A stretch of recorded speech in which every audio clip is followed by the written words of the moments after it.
हाँ जी, 5th chapter complex number का start कर रहे हैं। सबसे पहले आप लोगों को थोड़ा सा 10th की बेसिक नॉलेज से याद कराते हैं। ये 10th क्लास में हमने एक क्वाड्रेटिक क्वेश्चन पढ़ी थी, ठीक है। उस क्वाड्रेटिक क्वेश्चन की नेचर चेक करने के लिए हम डी निकाला करते थे, जिसका फॉर्मूला होता था b² - 4ac। अगर डी पॉजिटिव आता था या डी 0 आता था तो हम लोगों को 10th में ये सिखाया जाता कि roots are possible and real या रियल एंड पॉसिबल, ठीक है। रूट्स रियल होंगे, पर जब डी नेगेटिव आ जाता था तो हमको ये बताया जाता था कि roots are not possible, root possible नहीं है। रूट पॉसिबल नहीं है मतलब that is roots are not real. Root possible ना होने का मतलब ये है भी रूट्स आर नॉट रियल। अगर रूट रियल नहीं है तो फिर क्या होंगे? जो चीज़ रियल नहीं होती वो फिर क्या होती है? वो चीज़ दैट इज इमेजिनरी होती है। वो इमेजिनरी हम लोग अब करेंगे, क्योंकि डी नेगेटिव आने पर रूट्स रियल क्यों नहीं होते थे? क्योंकि हमारे पास रूट निकालने का जो फॉर्मूला होता था वो ये होता था -b ± √d/2a। डी अगर नेगेटिव नंबर आ गया तो अगर मान लो डी नेगेटिव, डी = -4 आ गया, अगर डी -4 आ गया तो हम उसका -4 का अंडर रूट सॉल्व करेंगे। तो -4 का अंडर रूट तो हमको सॉल्व करना आता ही नहीं था। 10th क्लास से पहले हमने कभी देखा ही नहीं डी नेगेटिव आने पर रूट कैसे निकालते थे। डी का अंडर रूट मतलब कोई नेगेटिव नंबर का अंडर रूट नहीं पता था। पर अब हम लोगों को ये पता चल गया है कि अगर आपके पास नेगेटिव नंबर का अंडर रूट सॉल्व करना है तो उसके लिए आपको नेगेटिव नंबर के अंडर रूट की वैल्यू एक रियल नहीं इमेजिनरी सपोज करनी पड़ेगी, जिसका नाम है आयोटा। तो ये नेगेटिव नंबर का जो अंडर रूट होता है यानी -1 का जो अंडर रूट होता है उसकी वैल्यू आयोटा होती है। तो अब आप कुछ भी अंडर रूट, किसी भी नेगेटिव नंबर का अंडर रूट भी निकाल सकते हैं। यानी -4 का अंडर रूट 2 आयोटा हो गया, यानी -9 का अंडर रूट 3 आयोटा हो गया। तो आप किसी भी नेगेटिव नंबर का अंडर रूट फाइंड आउट कर सकते हैं। तो इसी तरह अगर आपको -4 का अंडर रूट या -16 का अंडर रूट फाइंड करना है तो 4 आयोटा आ गया। अगर आपको -16 × -9 का अंडर रूट फाइंड करना है तो -16 का अंडर रूट तो 4 आयोटा होता है और इसका अंडर रूट 3 आयोटा होता है। मल्टीप्लाई करें तो 12 आयोटा स्क्वायर हो गया। अब आयोटा स्क्वायर कौन है? आयोटा स्क्वायर की तो वैल्यू नहीं पता अपने को। अब फिर अगर कहीं आपको ऐसे ही आयोटा क्यूब दिखाई दे जाए कभी मल्टीप्लाई करने पर, ऐसे ही कभी आयोटा 4 दिखाई दे जाए, फिर आपको इनकी वैल्यू कैसे निकालनी है? इनकी वैल्यू निकालने के लिए अब आपको पहले वैल्यू निकालनी सिखाता हूँ मैं। आयोटा मतलब ये था। अगर मैं इसकी स्क्वायरिंग बोथ साइड करूँ तो स्क्वायरिंग बोथ साइड करने पर ये बन गया आयोटा स्क्वायर = -1। अगर multiply both side by iota करूँ तो बोथ साइड बाय आयोटा करूँ तो ये आयोटा क्यूब बन गया, ये माइनस आयोटा हो गया क्योंकि आयोटा से मल्टीप्लाई किया गया। अगेन मल्टीप्लाई बाय आयोटा करूँ तो ये आयोटा पावर 4 हो गया और वो आयोटा से मल्टीप्लाई करने पर ये आयोटा स्क्वायर हो गया और आयोटा स्क्वायर की वैल्यू -1 होती है, रिजल्ट +1 हो गया।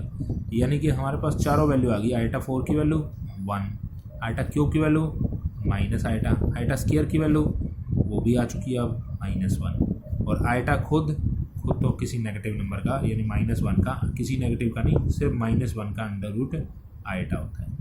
तो अब iota square, iota cube, iota 4 ये हमारा कंसेप्ट यूज़ हो रहा है। इमेजिनरी वैल्यू को रिप्रेजेंट कर रहे हैं। अब इमेजिनरी वैल्यू के बारे में आपको पता चल गया। इमेजिनरी का क्या काम है? चैप्टर का नाम क्या है? Complex number. कॉम्प्लेक्स नंबर जो है वो दो चीज़ों से मिलकर बनता है, एक तो रियल और एक इमेजिनरी से।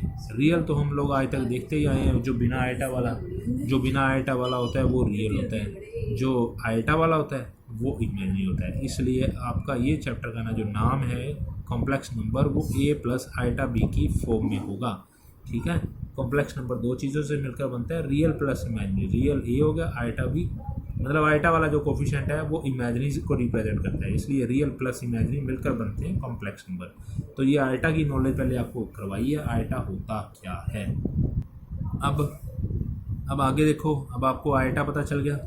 अब इनकी हेल्प से अगर आपको इससे ऊपर तक की बड़ी वैल्यू निकालनी पड़ जाए तो वो सब आप निकाल सकते हैं। अब आपकी एक्सरसाइज 5.1 एक्सरसाइज तो पहला क्वेश्चन यही था जो मैंने आपको अभी समझा ही दिया। क्या था भी -9 और -121 का अंडर रूट क्या होगा? -9 का अंडर रूट 3 आयोटा हो गया, इसका 11 आयोटा हो गया, मल्टीप्लाई किया तो 33 आयोटा × आयोटा स्क्वायर। तो आयोटा स्क्वायर की वैल्यू अभी तो हमने सीखी, आयोटा स्क्वायर की वैल्यू -1 होती है, पहले नहीं पता थी, अब आ गई है।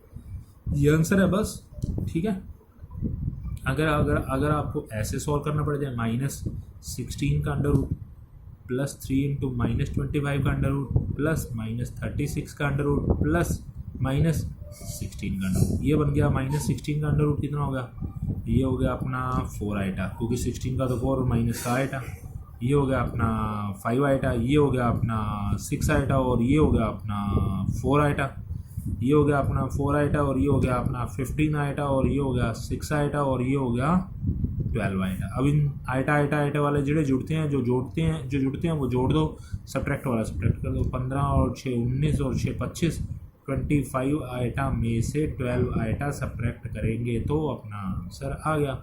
आपने कभी आइटा की वैल्यू ये वाली नहीं लिखनी, बस इसकी जगह आइटा लिख दिया करो, इसलिए छोड़ दें आप, ठीक है। अब आइटा की पावर आपको 4 तक तो पता चल गई है, iota square, iota cube, iota 4। अब इससे ऊपर कभी वैल्यू निकालनी आ जाए तो मान लो आइटा की पावर 40 आ गई, मान लो आइटा की पावर 58 आ गई, मान लो आइटा की पावर सेकंड सम में पहले ही पार्ट में 243 है। तो जब भी आपको आइटा की पावर 4 से ऊपर आ जाए ना तो आप उसको 4 से डिवाइड ही कर लिया करो बस। 4 टाइम 40 हो गया, रिमाइंडर कुछ नहीं आया, तो आप इस 40 को ऐसे लिख सकते हैं, जिससे डिवाइड किया होता है पहले वो, यानी कि 4 अंदर, हमेशा 4 को अंदर ही रखना चाहिए कोई भी सम आ जाए, और जो आंसर आया होता है वो ऊपर, इनटू में जो रिमाइंडर आया होता है वो साइड में। रिमाइंडर कुछ आया ही नहीं इसलिए आप कुछ लिखेंगे ही नहीं। हम लोग जानते हैं 4 के ऊपर 10 होता है 40 होता है ना। आइटा 4 की वैल्यू अपने को पता ही है, आइटा 4 की वैल्यू अभी अभी हमने सीखी है 1 होती है, और 1 की पावर चाहे 1 लाख हो चाहे 50,000 हो, रिजल्ट 1 ही होना है, बस ये तो आ गया। अब 58 है, अब 58 को भी इसी तरह हम 4 से डिवाइड करते हैं, 4 1 जा 4, 4 4 जा 16, रिमाइंडर आया 2, तो हम इसको क्या लिखेंगे, 4 की पावर कितना 14, रिमाइंडर जो बचा था वो साथ में। आइटा 4 की वैल्यू समझ गए ना, आइटा 4 की वैल्यू तो 1 नहीं होती है, 1 की पावर जो मर्जी हो तो 1 नहीं होना है, बचा साथ में आइटा स्क्वायर। आइटा स्क्वायर की वैल्यू भी हमको पता है -1, रिजल्ट आ गया -1, ओके। इसी तरह आप 243, अपना मेन सम तो यही है 243, इसको मैंने 4 से डिवाइड किया तो 4 6 जा 24, ठीक है। अब सिर्फ 3 ही आ रहा है ऊपर से और कुछ आ ही नहीं रहा, तो 4 6 जा नहीं होगा, 4 60 जा होगा, यानी एक तरह से 240 हो गया है।